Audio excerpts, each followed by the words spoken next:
우리가 하나님의 말씀을 듣고 행한다라는 것은 하나님 말씀 앞에 비춰진 내 모습을 발견하고 그 말씀대로 살아가는 것이 바로 우리가 하나님의 말씀을 대하는 태도라는 것입니다. 경건한 삶이 두 가지 축을 통해서 나타난다는 거죠. 고아와 과부를 그 환난 중에 돌보는 것이 우리의 경건의 한 축이라는 것입니다.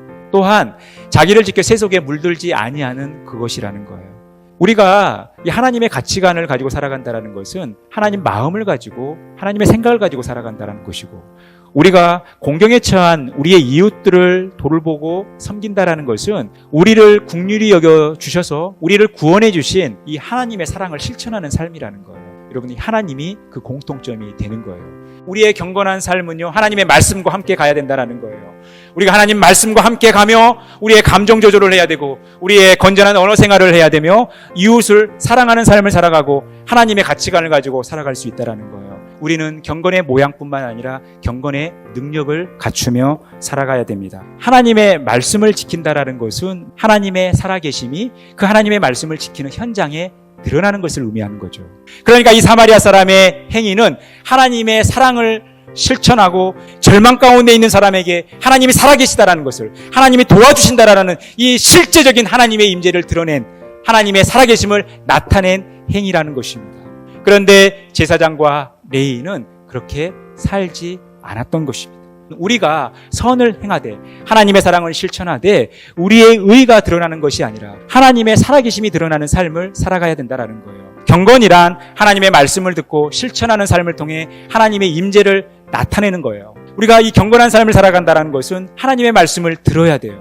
그리고 하나님의 말씀을 듣는 데 그치는 것이 아니라 하나님의 말씀을 실천하면서 이 삶을 통해서 하나님이 살아계시다라는 것, 하나님의 임재가 이곳에 있다라는 것, 그래서 공경에 처해져 있는 어려운 사람들에게 소망을 줄 수 있어야 된다는 거예요. 그러니까 이 경건이라는 것이 환난 중에 고아와 과부를 돌보는 것이 바로 이 경건한 삶이 되는 거예요. 왜요? 소망이 없고 절망 가운데 있는 이들에게 하나님의 살아계심이라는 이 소망을 던져줄 수 있기 때문에 그렇습니다. 우리의 경건한 삶은 의외로 소박한 거예요. 내가 오늘 받은 하나님의 말씀, 내가 읽은 한 절의 하나님의 말씀, 내가 들은 한 절의 하나님의 말씀을 우리의 삶 가운데 그대로 실천하면서 우리의 삶의 현장에서 화낼 일이 있어도 화내지 않고, 내가 하고 싶은 말 많아도 그 하는 말 다른 사람에게 해가 될까봐 좀 참을 수 있고, 어려운 이웃 봤을 때 그냥 지나치지 않고 도울 수 있고, 세속에 물들지 않고 하나님의 말씀대로 하나님의 가치관대로 살아가고 있다면 그런 우리의 작은 삶, 소박한 삶도 하나님께서 기뻐하시는 정결하고 더러움이 없는 경건이라는 거예요.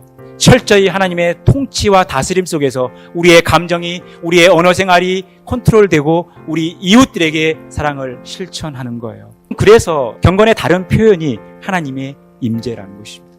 우리의 경건한 삶이라는 것은 하나님의 임재로 나타나야 되는 거예요. 경건한 삶을 통해서 여러분들의 말씀 순종의 삶을 통해 하나님의 살아계심과 하나님의 임재를 많은 사람들에게 나타내는 그런 복된 삶 살아가시기를 간절히 축원합니다.